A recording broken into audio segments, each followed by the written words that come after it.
Hi, welcome back to my channel. This is Jennifer Scrapping Cane. Today I'm sharing a double 8.5 by 11 layout, playing along with 30 days of sketches with Christie's Beautiful Life. Today's sketch is by Amanda. That's all I can read. Sorry. I will have her information down below. And I'm playing with the new Vicki Boutin Halloween collection, along with some of the, what is it called? Curiosities of Willow Grove, I think is what it's called. I believe I threw in a couple of those papers also. So I have some pirate photos that are Halloween of my youngest son. And I have all of these acrylic pieces from Some Assemblage Required. I believe these were from like 2 years ago, but I think MK has some new ones in the shop or some of these same ones back in the shop, but I didn't look. Sorry. This cut file came from Vicki Boutin's website. It was free. I just downloaded it and cut it on my silhouette. So here's the ephemera packs that I'm going to play with today. This one is the frames. I'm going to pull out 3 of those frames. This is the ephemera pack, and I'm going to pull out a couple of the leaves, and I'm not sure I take anything else out of there. I bought both of the new rub-on packs, of course, because I absolutely love rub-ons. And these are the ones that you lay down and then you rub the ink over the top. Take a paper towel and rub it off, and it leaves the white still on the paper. So I love that. Here I have the alpha packs. I bought 2 of those. This is another rub-on pack. I actually don't use anything out of this one after all. I wasn't sure what I was going to use, so I'm just showing everything. This here is from the Halloween pack. These are die cuts, so they punch out very easily. Definitely have something to put the pieces in if you don't plan on using them all or taking them all out at once, because they do kind of fall out as you're punching out other items. So this here is the laser cuts. Absolutely love that tree. It does get on this layout along with the skeleton. And then this is the sticker sheet. I'm not sure I pulled any stickers off either. Maybe. I'll have to wait and see. I don't think I did. I didn't use as much as I thought I would use, just because everything went so well together and I didn't want to overwhelm it or take away from the photos. That paper there is going to be my background. It does have printing on it, like a skull, and it looks like a Halloween like ish paper. The fall paper I end up not using. This purple paper here I end up not using either. The bat one I don't use either. I'm just showing you all the papers I don't plan on using today. This here is actually the cover sheet, and it's gray. I thought I was going to bring that one in. I end up not bringing that one in either. I really end up only bringing in the purple paper, which I'm going to show here. This is actually from one of Vicki Boutin's scrap pads. So this is an older paper. This is from Storyteller, but I actually end up not cutting out that piece there that I'm showing. That was why I pulled it. And then the white paper I ended up not needing since I used the white background. But this paper here is the purple I'm going to end up using.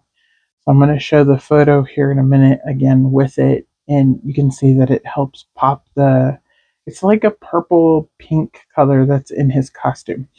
But I didn't have the exact purple to match, but I think this one really helps just pop it. I liked this one too with it because it gives you the darker, like grungy look.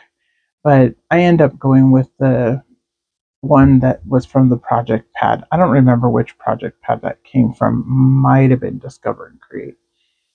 But this here is one of the Halloween papers also, and I do end up using this one. So here we're going to get started on the layout, and I believe I bring in one more paper, but I will show you which one that is if I bring it in after all. I just did this yesterday. I was watching Vicki's live. I don't know if you caught that. She was making a mini album, and I was creating this double page layout. I also created another layout while I was watching her live. It was 10 hours long. I did not watch all of it, but I did watch a good portion of it and kept coming back to it. So there you can see I was cutting the rub-ons. They're clear, so or white, so they really don't work with the camera very well. So I just went ahead and cut those and then cut that part out.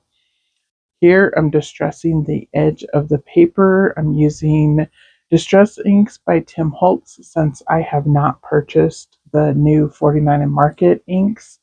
Um, I just don't have the budget to be buying inks over and over. So I decided to use the ones that I have in my stash already, and they worked out fine. So it's okay if you don't have all the new stuff. Some of us just can't afford to buy all the new stuff when it comes out, and I think that's totally okay. So here I'm gonna put the spider web over here. So after you rub the spider web on or whatever rub on you're rubbing on, you use a brush. I'm using a bristle brush that's really soft, and I'm putting bundled sage on top of the rub-ons that I'm doing right now. And then you take a paper towel, wipe it over the top, and it'll take the ink off, and it'll leave the white rub-on underneath. So I think it's a really cool effect. It definitely shows up better when it's a darker color, but I didn't really have a green that matched the papers to do a darker green, and I didn't want to add another green in. So I just went with it. I like the way that it looks, and I definitely like the way that it turns out. You'll see in the end, I'll end up adding a little bit more green to the spider web one. Um, Sorry, not the cut file spider web, but the other one that I added down in the right hand corner. So here I have the frames, and I'm just going to take the bundled sage and the vintage photo ink dauber, and I'm just going to rub it around the frame and distress it. These were pretty white color, so I didn't think they would look as great. They also wouldn't pop off the background because the background paper is more of a white paper. So that's the reason I went ahead and inked up each of the frames. And sorry it's so sped up, but this video is already 20 minutes long, and I'm not feeling my best today, so I'm not sure. Hopefully my voice doesn't sound too bad. I think I'm catching the cold that my mom had, taking care of her, and of course, then the caretaker gets sick. So hopefully it'll be fast. Usually colds don't stick around very long with me. I have a very good immune system, but yeah, I think I'm getting the cold. So here I have the tree, which I absolutely love, and the skeleton, and I am going to put basically in the top corner the spider web, which I already glued down, and then the tree and the skeleton is going to go in the bottom right hand corner. Kind of sort of like the sketch. She shows flowers, but I definitely got the idea of putting it in the corner, and that came from the sketch. Of course, I'm going to have more photos than she has, and I'm not doing a 12 by 12. I'm doing a double 8.5 by 11. So my photos are going to look slightly different, but at the same time, it was still inspiration from the sketch. So here I'm just trimming down this photo a little bit more. It didn't fit on the mat correctly. It was looking off, and then trimming it up and re-inking it, it worked perfectly. So here I'm going to start placing these down again. I am definitely not your plop it down and, just go ahead and put it where it goes and stick it down. I definitely like to make sure that it's in the right spot before I place it down permanently. So that's why I take them off, put it back on, take it off, put it back on. But that's just the way I scrapbook. So here you can see I added a little bit more of that bundled sage to make it a little bit more green. I added the green, the darker green, and the purple to the large photo and to the other 3x4 photo that is going to go in the right hand top corner. And then these little frames, I'm just going to pop around the layout. I thought they looked pretty cool with a Halloween theme. That's the reason I went with them. I'm going to do another irresistible rub on, which is the spider web. And I cut it in half so that I could use half on this side and half on the other side. On this particular one, the first one that I put down, I did not rub it on enough. So when I rub the ink over it, it kind of pulls some of it up, but it's okay. You really can't see them as much because the ink isn't very dark. So that's definitely one thing I learned is I need to do a darker ink for them to rub on, um, or to show up a little bit more.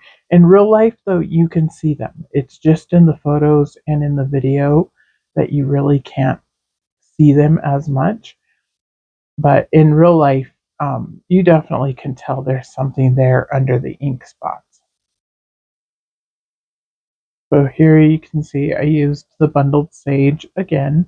Now I'm going in with leaves, and these are, there's a couple of different ones. Basically, they look exactly like the cut file ones that I pulled off of the backer sheets, the not cut files, the ephemera pack, or the die cuts. They're just bigger. So this one here is a bigger one, and it's what is that called? A maple leaf. And then there's a couple of other ones that are a little bit smaller. So I put those one. There's one over here by this photo, and then I'm gonna pop in one more down at this circle or the oval circle photo. Sorry, tripping over my words this morning. Um, so over here, I'm just adding that one over there. And I'm going to add a little bit of brown over that one. I'm not going to do green again. I'm going to do vintage photo over the leaves. And I just like the way that it looks. Again, that one there, I did not rub on. You definitely need to make sure that they transfer. It's really hard to see though because they are white and then they're on a clear backing. So um, yeah, they're definitely a little bit of a struggle there to see where you're rubbing them on. They definitely work a lot better as I was watching Vicki do it on the colored papers.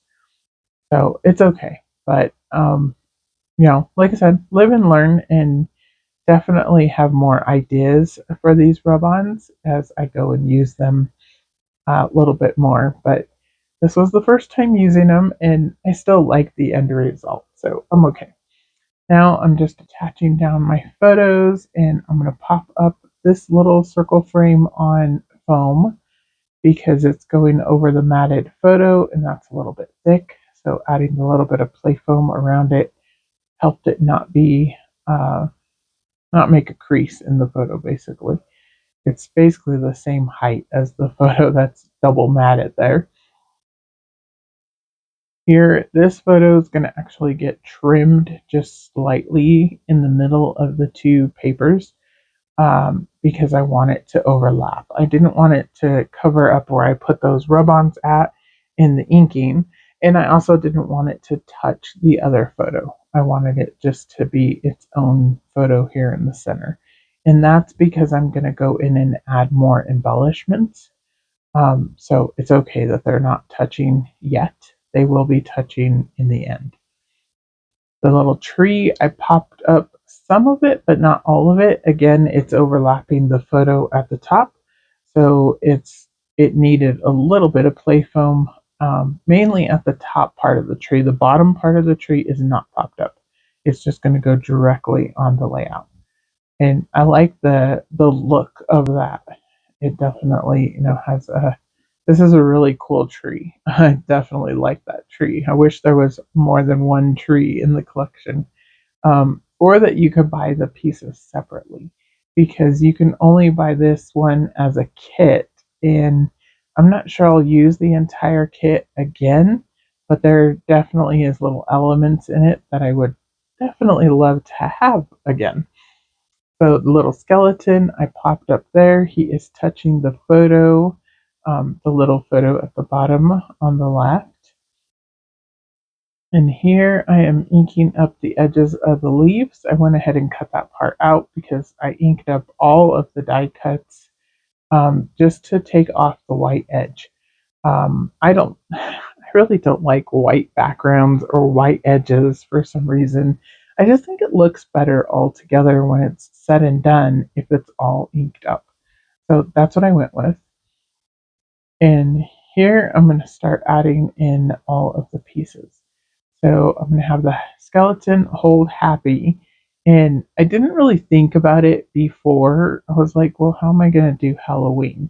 I do end up figuring out how to do Halloween in the end, but for right now, he's only holding the word happy. And then Vicki did show that these fit perfectly in his hands to hold the banner. So I definitely had to use that since this kind of was a party. We were at my sister's house carving pumpkins, and then all the kids went trick or treating. But I decided just to do the happy.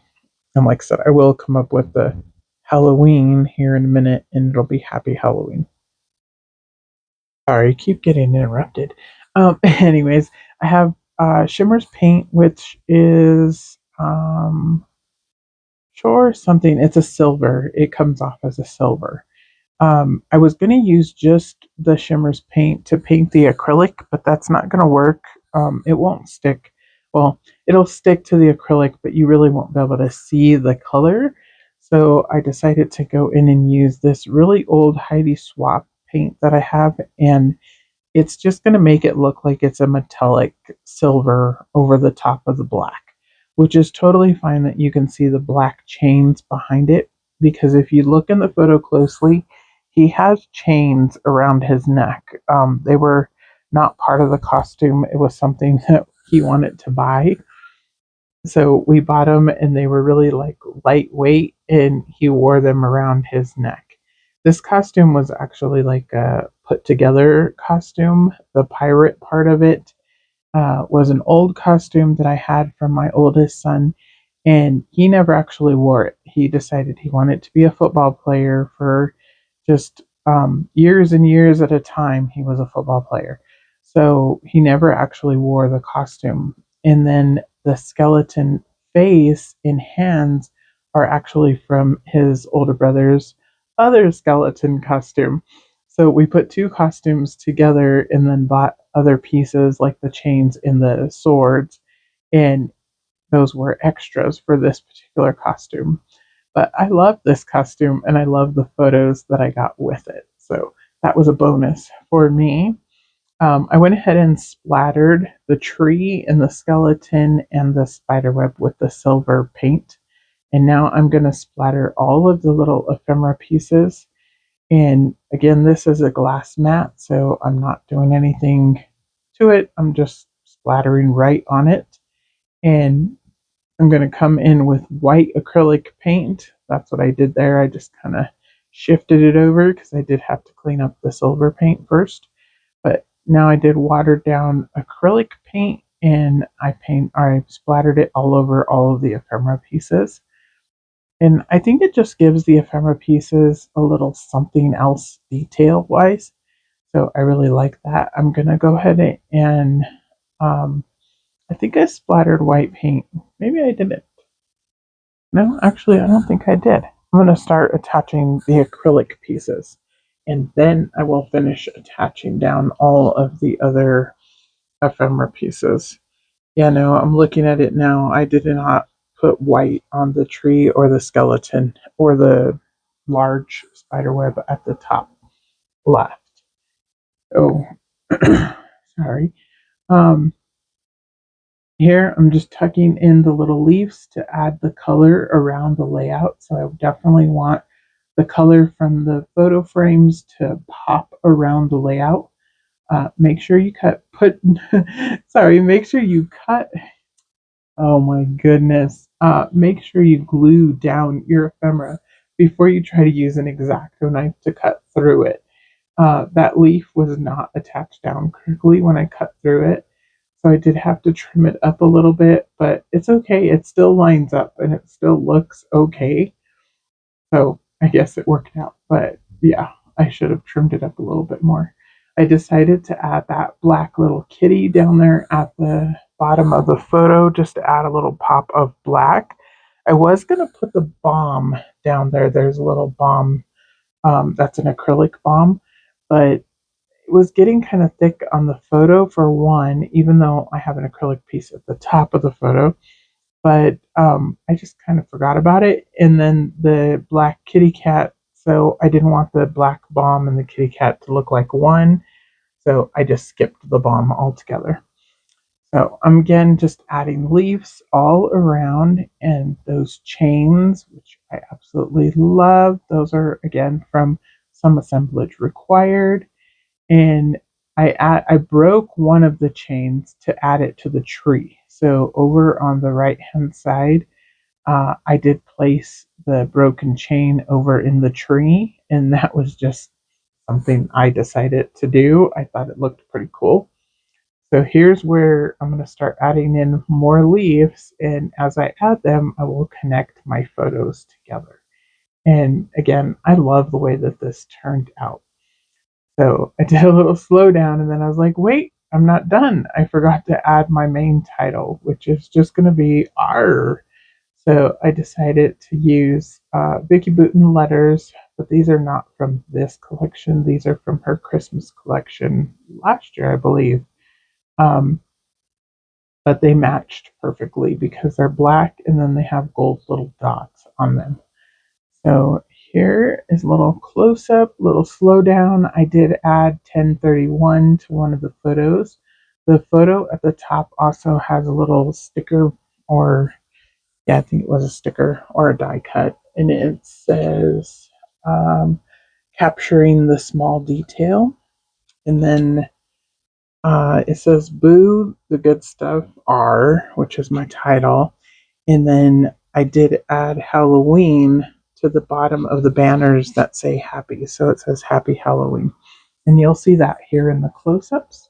But I definitely enjoyed creating this layout. I love playing with all of Vicki Boutin's products, and these ones are pretty amazing. So, and it was fun playing along with these while I watched her create the mini album. And I will leave links down below to 30 days of sketches, and I will see you in the next video tomorrow. Thank you. Bye.